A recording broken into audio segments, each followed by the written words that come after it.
নমস্কার বন্ধুরা, তোমরা সবাই তো নিশ্চয়ই খুব ভালো আছো। আমিও খুব ভালো আছি। আজকের ভিডিওটা কোনো বিশেষ সাবজেক্ট নিয়ে নয়। বহুদিন ধরে অনেকেই অনেক প্রশ্ন করছে, কিন্তু যেহেতু ইউটিউব আমার রুজি রুটি নয়, আমাকে অন্য কাজ করতে হয়। সেই জন্যে আমি সবসময় প্রশ্নের জবাবগুলো দিতে পারি না ইউটিউবে। তবে যারা কমেন্ট করে ভিডিওর নিচে, তাদের প্রত্যেককে আমি জবাব দিই। সেটা কিন্তু ভাই তোমাদের স্বীকার করে নিতে হবে। আমি কিন্তু কোনো প্রশ্নের জবাব দিইনি এমন হয় না, যদি না আমার কমেন্ট সেকশনে একটা ফিল্টার লাগানো আছে। যদি কেউ গালাগালি দেয়, অকথা কুকথা কুকথ্য নাকি বলে, সেই সব শব্দ বলে, তাহলে সেটা অটোমেটিক্যালি আমি দেখতে পাই না সেই কমেন্টগুলো, কাজেই সেগুলোর জবাব দেওয়া হয় না। যাই হোক, অনেক ধরনের প্রশ্ন আমি পাই, নানান ধরনের প্রশ্ন পাই। কালকে একজন বয়স্ক লোক, উনি নিজে লিখেছেন, বয়স্ক শব্দটা আমি ব্যবহার করি না জানো, তিনি অভিযোগ করেছেন যে দাদা, আপনার সমস্ত ভিডিও কম বয়সের ছেলে মেয়েদের জন্যে। আমরা যারা বাড়িতে থাকি, আমরা যারা আরও ভালো থাকতে চাই, আমরা রিটায়ার করেছি, এখন আমরা কাজকর্ম করি না, কিন্তু আমরা আরও ভালো থাকতে চাই, মনটাকে স্ট্রং করতে চাই, তো সেই সব ব্যাপারে আপনি কখনোই কোনো অ্যাফার্মেশন দেন না। হ্যাঁ, আমি সত্যি কথা, আমি এই যে অনেক বয়স যাদের, তাদের জন্য পার্টিকুলারলি কোনো অ্যাফার্মেশন আমি কখনো বানিয়ে দিইনি। তবে অ্যাফার্মেশন ব্যাপারটা যদি কেউ বুঝে থাকে, আমার এই চ্যানেলে ভিডিও আছে, অ্যাফার্মেশন কি, অ্যাফার্মেশন কীভাবে লিখতে হয়, অ্যাফার্মেশনের সায়েন্টিফিক বেসিসটা কি, অ্যাফার্মেশন কতবার করবে দিনে, অ্যাফার্মেশন কত দিন ধরে করবে, সেই সমস্ত কিছু আমার নানান ভিডিওতে বলা আছে। তবু আজকে ভাবলাম যে কতগুলো প্রশ্ন যেগুলি আমি মাঝে মাঝেই পাই, সেগুলোর কিছু জবাব দিই। তার মধ্যে সবচেয়ে প্রথম এই যে প্রাপ্তবয়স্ক বা বয়স্ক ভদ্রলোক যিনি লিখেছেন যে আমাদের জন্য কোনো স্পেশাল অ্যাফার্মেশন আছে কিনা। দেখুন, আপনাকে বলছি, যিনি আমাকে লিখেছেন, অ্যাফার্মেশন যার যার নিজের পছন্দ মতো লিখতে হয়। আমি যেগুলি চ্যানেলে দিয়ে দেই, সেগুলি শুধু একটা গাইডলাইন হিসাবে কাজ করে, এবং বেশিরভাগ ক্ষেত্রেই আমাদের বেশিরভাগ মানুষেরই যা ইচ্ছে সেটার সঙ্গে তালমিল রেখে আমি অ্যাফার্মেশনগুলো বানিয়ে দিই। তার মানে এই নয় যে আমি যে অ্যাফার্মেশনগুলো দেই বা সংকল্প, লেট আস কল ইট সংকল্প, কারণ সংকল্প শব্দটা বেশি প্রচারিত হওয়া দরকার। সংকল্প থেকে সিদ্ধি কে বলেছেন? বলেছেন শিবানী, ব্রহ্মাকুমারী শিবানী, দারুণ বলেছেন। সংকল্প থেকে সিদ্ধি, সংকল্প মানে অ্যাফার্মেশন, সিদ্ধি মানে হচ্ছে ম্যানিফেস্টেশন। তো সংকল্পর ক্ষেত্রে আমি যেসব সংকল্পগুলো বলে দিই, সেগুলোকে আপনারা বা তোমরা খুব ইজিলি বদলাতে পারো, তোমাদের নিজেদের প্রয়োজন মতো করতে পারো, পারেন। আচ্ছা, আমি পারো করেই বলি, দুটো শব্দ তো বলা যায় না একসঙ্গে, একটাই বলি। তো যেমন আমি যদি বলি যে আমি খুব ভালো আছি, আমার শরীর খুব ভালো আছে, সেটাকে অন্যভাবেও লেখা যায়, আমি খুব সুখে আছি, আমি খুব শান্তিতে আছি। কেউ কেউ লিখতে পারে আমার প্রচুর টাকা পয়সা আছে। এটাকেই কেউ হয়তো তার পছন্দ না টাকা পয়সা শব্দটা, যেটা একটা বাধা আসলে। এই যে টাকা পয়সা শব্দটা পছন্দ না আমাদের বাঙালিদের, আমরা লজ্জা পাই, এটা একটা বাধা হয়ে দাঁড়ায়। এই যে অপছন্দটা, এটা একটা বাধা হয়ে দাঁড়ায় টাকা পয়সা রোজগারের জন্য। কাজেই যাই হোক, অনেকের টাকা পয়সা শব্দটা পছন্দ না, দরকার নেই। তোমরা যদি লিখতে না চাও আমার প্রচুর টাকা পয়সা আছে, তাহলে লিখবে বা লিখতে পারো আমি খুব সচ্ছল, আমি খুব প্রাচুর্যের মধ্যে আছি।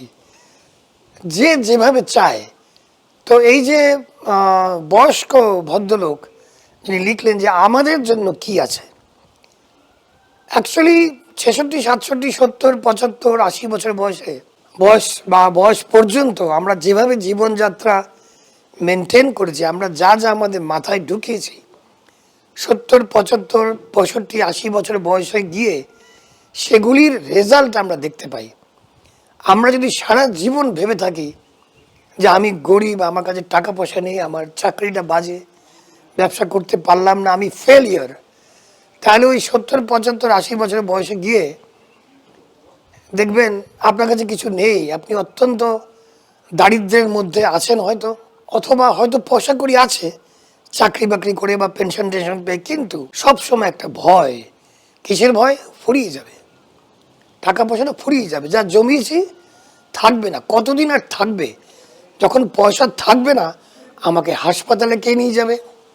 এইসব চিন্তা যাদের অনেক বয়স হয়ে গেছে তাদের মাথার মধ্যে এই চিন্তাগুলি ঘোরে, কারণ ছোটবেলা থেকে সেই মাইন্ডসেটটা বা সেই মানসিকতাটা তাদের মধ্যে ঢুকে আছে, যার জন্য তাদের অবস্থার কোনোদিনই পরিবর্তন হবে না।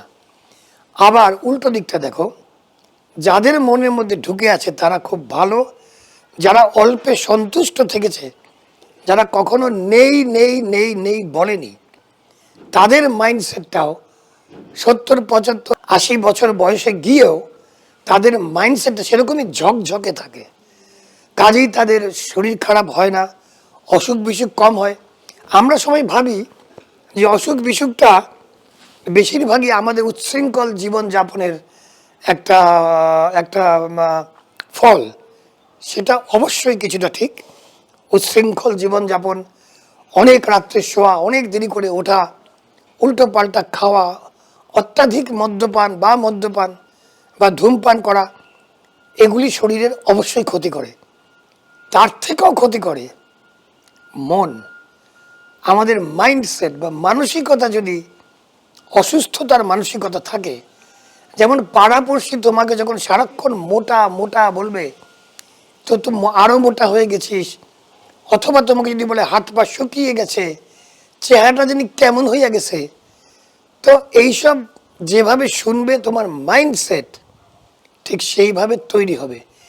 এবং কম বয়স থেকে সেই মাইন্ডসেটটা বা সেই মানসিকতাটা তুমি ক্যারি করতে করতে করতে করতে 70, 75, 80 বছর বয়সে পৌঁছবে।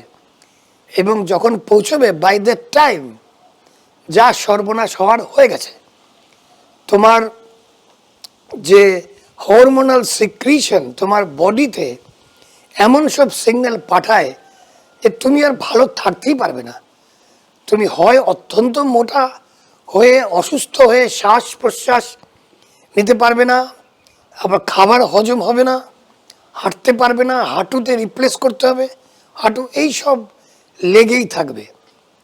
তো অ্যাফার্মেশনে আমি কেন কম বয়সের জন্য অ্যাফার্মেশনগুলো বা সংকল্পগুলো বানাই, সো দ্যাট এখন থেকেই তাদের মাইন্ডসেটটা চেঞ্জ হয়। টিনেজার বা যারা যুবক যুবতী তরুণ, তারা যদি এখন থেকে সংকল্পগুলি করে বা প্র্যাকটিস করে, তাদের মাইন্ডসেটটা এমনভাবে চেঞ্জ হবে যে সারা জীবন তারা কিন্তু একটা সুখের মধ্যে, শান্তির মধ্যে, সচ্ছল অবস্থায় আনন্দে আনন্দে কাটাবে।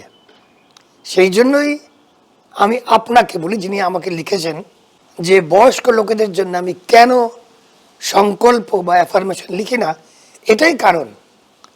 তবে এই কথাটাও ভুল যে আপনি যদি 70, 75 বছর বয়সে গিয়ে অ্যাফার্মেশন করেন বা সংকল্প করেন সেটা কাজ হবে না, এটা ঠিক নয়। সংকল্প যে কোনো সময়ে, যে কোনো বয়সে করলে কাজ হবেই হবে। একটু তো সময় বেশি লাগতে পারে, কারণ 70 বছর ধরে আপনারা যেসব মানে ভ্রান্ত কথাবার্তা বা ভ্রান্ত চিন্তাধারা, যে আমি সচ্ছল নই, আমি সাধারণ, ওটা আমার জন্য নয়, ওই বড় গাড়িটা আমার জন্য নয়, ওই রকম বাড়ি আমার জন্য নয়, আমার তো দুটো মাথা গোজার ঠাই হলেই হলো, দুবেলা দুটো ভাত জুটলেই হলো, আমার ছেলেমেয়েগুলি বকে গেছে, আমাকে কে দেখবে আমি যখন বুড়ো হব। যারা এইসব কথাবার্তা নিয়ে বড় হয়েছেন, 70-75-এ পৌঁছেছেন, সেই সব কথাগুলি প্রথমে মাথা থেকে মুছতে হবে। You have to erase those thoughts from your mind. আপনাদের সেই মাইন্ডসেটগুলোকে চেঞ্জ করতে হবে। কে চেঞ্জ করবে বা কিভাবে চেঞ্জ হবে? সংকল্প বা অ্যাফার্মেশন ম্যাজিকের মতো কাজ করে। আমি তোমাদের বলি, এখানে তো আমি ইউটিউবে তোমাদের অনেক কথা বলি, প্লাস আমাকে অনেকে কল করে। অবশ্য সেই কলের জন্যে অ্যাপয়েন্টমেন্ট নিতে হয়, কিছু পয়সা খরচ করতে হয়। কারণ বহু আগে আমি যখন ফ্রি কল নিতাম, তখন তোমাদের মতো টিনেজাররা দিনে আমি 150 কল পেতাম, 150টা। সারা দিন কল আসছে, বেশিরভাগই টিনেজারদের থেকে, যে আমাকে হোয়াটসঅ্যাপে ব্লক করে দিয়েছে, এখন আমি কি করি। তা আমি হয়তো বলতাম এটা করো। সন্ধেবেলা আমার ফোন করতো, আমাকে হোয়াটসঅ্যাপের ব্লক কিন্তু তুলে দিয়েছে, কিন্তু আমার সঙ্গে কথা বলছে না, এবার আমি কি করব। অথবা হয়তো দুপুরবেলা ফোন করলো, দাদা পড়ে গেছি, ওষুধ লাগাবো কি লাগাবো না। এইসব কল নিতে নিতে আমি দেখলাম যে আমার নিজের রুজি রুটি বন্ধ হয়ে যাচ্ছে। আমি কাজ করতে পারছি না, আমি ব্যবসার আমার অফিসে যেতে পারছি না, এত কল আসতো। যার জন্যে এখন যারা কল করেন তাদের কিছু মূল্য দিতে হয়। সেটা আমার ইনকামের জন্য নয়। আমি চাই যারা সিরিয়াস, আমার ইনকাম আমার ব্যবসা থেকে, আমার ব্যবসা আছে, ইউটিউব থেকে আমার 2-4-5 হাজার টাকা পাই, সেটা তোমরা সবাই পাও। ওটা দিয়ে আমি কোনো পৃথিবী জয় করতে পারবো না। তো আমি কথাগুলো এই জন্য বললাম যে অনেকে আমাকে লিখেছেন যে এটা চিটিংবাজির ব্যবসা, যে আমি কল নেই এবং টাকা নেই। তো ওসব প্রশ্ন আমি জবাব দেই না, কারণ তারা হচ্ছে অবুঝ, তারা বোঝে না আসল ব্যাপারটা। যাই হোক, যে কথাটা বলছিলাম, আমি অনেকের জন্য, যারা আমাকে কল করে তাদের জন্য আমি অ্যাফার্মেশন বা সংকল্প লিখে দেই, এবং তারা যে কীরকম উপকার পেয়েছে সেটা বলে বোঝাতে পারবো না। নট অনলি দ্যাট, আমার ইউটিউব ভিডিও দেখে যারা সংকল্প প্র্যাকটিস করেছে তারাও প্রচুর উপকার পেয়েছে। তোমরা যদি কমেন্ট সেকশনে গিয়ে দেখো, তাহলে দেখবে অনেকেই লিখেছে, দাদা আপনি আমাদের জীবন পাল্টে দিয়েছেন। আমাকে অনেকে গুরু ঠুরু মানে, তা আমি মানা করি, আমি গুরু ঠুরু না, আমি তোমাদের মতোই একজন ভালো লাইফ ভালোবাসি, সব কিছু ভালোবাসি, অনেক মজা মস্করা আড্ডা গল্প বদমাশি সব কিছু করি। কাজে আমি গুরু নই, আমি শুধু একটা রাস্তা দেখিয়ে দিই, সেই রাস্তায় তোমরা হেঁটে তোমরা নিজেরাই তোমাদের জন্য করছো। অর্থাৎ আমি ম্যাজিকটা শিখিয়ে দিই, কিন্তু ম্যাজিকটা আসলে তোমরাই করো। তোমরা তোমাদের এনার্জি দিয়ে তোমরাই ম্যাজিকটা করো। তো এই ভিডিওর উদ্দেশ্যটা যে কি আমি ঠিক জানি না, এটা আমি কোনো পার্টিকুলার সাবজেক্ট নিয়ে করলাম না। তবে ওই যে বললাম, উনি ওই যে একজন অত্যন্ত বয়স্ক ব্যক্তি লিখেছিলেন যে আমার জন্য কেন আমাদের জন্য আপনি সংকল্প বানিয়ে দেন না। তো কারণটা কিছুই না, সংকল্পগুলি কম বয়স থেকে শুরু করলে খুব ভালো কাজ পাওয়া যায়, আবার অনেক বেশি বয়সে গিয়ে করলেও সেখানেও খুবই ভালো কাজ পাওয়া যায়। কাজেই সংকল্পগুলি যদি আপনারা নিজেরা লিখতে পারেন, কারণ আপনি কি চান সেটা আমি আপনার সঙ্গে কথা না বলে বুঝতে পারবো না, আবার কথা বললেই যে বুঝে যাব সেটাও ঠিক নয়।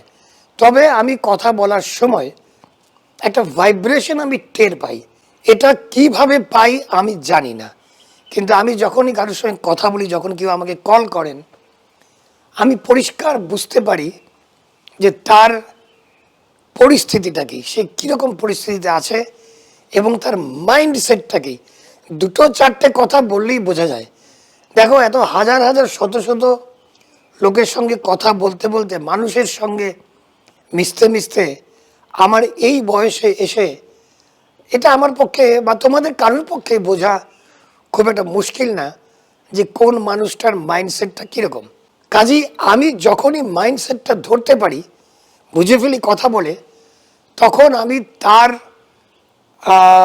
তার যে মানসিকতা অনুযায়ী আমি একটা সংকল্প খুব ইজিলি লিখতে পারি এবং সেই সংকল্পের মধ্যে এমন একটা ভাইব্রেশন আমি দিতে পারি যেটা যার জন্য করছি তার ভাইব্রেশনের সঙ্গে ম্যাচ হয়ে যায়।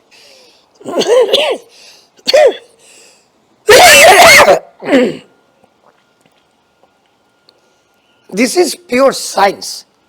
এটার পেছনে কোনো ধর্মীয় ব্যাপার নেই। আমি ওসব বুজরুকি দিই না, ধর্মীয় বুজরুকি। আমি ফিজিক্সের ছাত্র ছিলাম, so I follow science very ardently and sincerely. আমি কোনো কিছুর পেছনে সায়েন্টিফিক কারণ খুঁজে না পেলে আমি সেই কথাগুলি বলি না। এখন তোমরা বলবে, দাদা আপনি তো অনেক সময় মন্ত্র বলতে বলেন, শ্রীম ব্রজি মন্ত্র, এই যে উচ্চারণটা, এই যে শ্রীম ব্রজি, এই মন্ত্রটা বা এই সংকল্পটা উচ্চারণ করার সময় এমন একটা ভাইব্রেশন তুমি তোমার শরীর থেকে বের করো, সেই ভাইব্রেশনটা আমাদের ইউনিভার্সাল এনার্জির ভাইব্রেশনের অনেকগুলো কম্পোনেন্টের সঙ্গে ম্যাচ করে, যার জন্য তোমার আর্থিক সচ্ছলতা বৃদ্ধি পায়। আর্থিক সচ্ছলতা অটোমেটিক্যালি বৃদ্ধি পায় না, সেই সচ্ছলতাটা তুমি নিজের হাতেই করো, তুমি কাজ করে করো। কিন্তু এই শ্রীম ব্রজি যে মন্ত্রটা বা এই সংকল্পটা, এটা আমি একটা পুরো মানেটা দিয়েছিলাম আমি একবার একটা ভিডিওতে, দেখে নিও। এই যখনই আমরা বলি শ্রীম ব্রজি, তখনই আমাদের ভেতরের যে ভাইব্রেশনটা, তারা এমন কিছু হরমোন সিক্রিট করে, নির্গত করে, যেটাতে আমাদের ভেতরের উৎসাহটা বেড়ে যায়। আমাদের উৎসাহটা বেড়ে যাওয়ার ফলে আমরা অনেক কিছু দেখতে পারি যেগুলি আগে দেখতে পাচ্ছিলাম না। এই অ্যাফার্মেশন বা মন্ত্রের পেছনে এটাই হচ্ছে সায়েন্টিফিক রিজন, দ্যাট যে আমাদের মানসিকতার মধ্যে এমন একটা চেঞ্জ আসে সংকল্প করলে, যে ভালো মানসিকতাটা আমাদের ভালো রাখে। আর আমরা যারা ছোটবেলা থেকে নেগেটিভ কথাবার্তা শুনে বড় হয়েছি, ভালো ভালো চিন্তা আমাদের হতে পারে না, যার জন্য আমরা সাফার করি। কারণ আমরা কখনোই কোনো জিনিসেরই পজিটিভ দিকটা দেখি না। হাফ গ্লাস জল দেখলেই বলি গ্লাসটা অর্ধেক খালি, আর যারা পজিটিভ মাইন্ডেড তারা বলে অর্ধেক ভর্তি। এটা সবাই জানে, এটা খুবই কমন একটা এক্সাম্পল বা মেটাফোর, যাই বলো। তো যে কথাটা বলছিলাম, আবার ফিরে যাই সেই বয়স্ক ভদ্রলোকের প্রশ্নে, যে আপনি যদি এখনও কিছু করেন, আমি যেসব অ্যাফার্মেশন বা সংকল্প আমার চ্যানেলে দিয়েছি সেগুলিকে আপনি আপনার জন্যে চেঞ্জ করে নিতে পারেন, কিন্তু আমি আপনাকে কথা দিচ্ছি আমার এর পরের অ্যাফার্মেশনটা বয়স্ক লোকেদের জন্য আমি করে দেব। তো যে কথাটা বলছিলাম, আমার খুব ভালো লেগেছে ভদ্রলোক যে আমাকে এই প্রশ্নটা করেছেন। তারপরে সংকল্প বা অ্যাফার্মেশনের সম্বন্ধে আরও কিছু প্রশ্ন তোমরা যেটা করো, কতদিন করব, যতদিন খুশি করো, কতবার করব, যতবার খুশি করো, কোনো নিয়ম নেই। আমি বললাম না, এই ল অফ অ্যাট্রাকশনটা পুরোটাই হচ্ছে একটা মাইন্ডসেটের ব্যাপার। It's a game of the mindset, আর কিছু না। তোমার মাইন্ডসেট যদি তুমি ঠিক করে ফেলতে পারো, বা তোমার মানসিকতা যদি তুমি ফিল্টার করতে পারো, তাহলে আর কিছুর দরকার নেই। কিছু কিছু শব্দ, কিছু কিছু আওয়াজ, বিশেষ করে অ্যাফার্মেশনে যেগুলি বলা থাকে, সেই প্রত্যেকটি শব্দের যে ভাইব্রেশনটা তোমার ভেতরে যেভাবে কাজ করে। আমি যদি বলি যে শরীরটা ভালো না গো, এই যে শরীরটা ভালো না গো, এই যে কথাটা বললাম, প্রত্যেকটি শব্দ আমার শরীরের ভেতরের সেলে ট্রান্সলেট হয়ে আমার বডির সেলে গেল। বডির সেলে কোথা থেকে গেল? আমাদের হরমোনাল সিগন্যাল থেকে বডির সেলে সিগন্যাল গেল যে আমার শরীরটা ভালো না গো। যেই বললাম, আমাদের শরীরের সেলগুলো মুছড়ে পড়লো। তারা আতঙ্কিত হয়ে গেল, তারা দুঃখিত হয়ে গেল। তখন তারা ভাবলো যে আমাদের বসকে তো বাঁচাতে হবে, তাহলে কাজকর্মগুলি কম করে দিই। সেলগুলো কম কাজ করা শুরু করে এবং তখন আমাদের কর্টিজল বলে একটা এমার্জেন্সি হরমোন তখন আমাদের নির্গত হতে থাকে। এই কথাগুলি অনেকবার বলেছি, এখানে জাস্ট মেনশন করলাম। এই কর্টিজল হরমোন বেরোলেই আমাদের বডির সেলগুলো কম কম কাজ করে বা কাজ করা বন্ধ করে দেয় এবং তখন আমাদের ইমিউনিটি, আমাদের রোগ প্রতিরোধক শক্তি কমে যায়। তখন আমরা অসুস্থ হয়ে পড়ি, মন খারাপ হয়ে পড়ে, মোটা হয়ে যায়, রোগা হয়ে যায়, থাইরয়েড হয়ে যায়, কত কিছু হয়ে যায়, ক্যান্সার অবধি হয়ে যায়। আর যদি আমি বলি আমার শরীরটা খুব ভালো, ঝরঝরে, আই ফিল ভেরি নাইস, আমার হেলথ খুব ভালো, এই কথাগুলি যখন বলি তার যে ভাইব্রেশনটা সেইটা আবার আমাদের ব্রেন সেল নিউরন থেকে হরমোনাল সিক্রিশন, হরমোন বেরোবে তখন ডোজ মানে dopamine, oxytocin, serotonin and endorphin, happiness hormone. এই ডোজ মনে রাখবে, DOSE, dopamine, oxytocin, serotonin and endorphin. এই চারটে তখন শরীরে টকবক করে ফুটতে থাকে। এটা আমাদের ভাষায় বললাম, ডাক্তাররা শুনতে পেলে হয়তো আমাকে ধরে থাপ্পড় মারবে, আমি তো ডাক্তার নই, এটা আমাদের ল্যাঙ্গুয়েজ। তখন ওই ডোজ হরমোনগুলো আমাদের শরীরে টকবক করে ফুটতে থাকে এবং টকবক করে ফোটার জন্যে আমাদের বডি সেলগুলো নাচতে থাকে। And you feel really healthy, you feel really good, happy and তুই প্রসপারাস, অর্থাৎ খুব সচ্ছল হয়ে যাও। তো এই কতগুলো কথা আমার আজকে তোমাদের কাছে বলার ছিল। ভিডিওটা হয়তো একটু লম্বা হয়ে গেল, যদি পুরোটা দেখে থাকো তাহলে উপকার পাবে।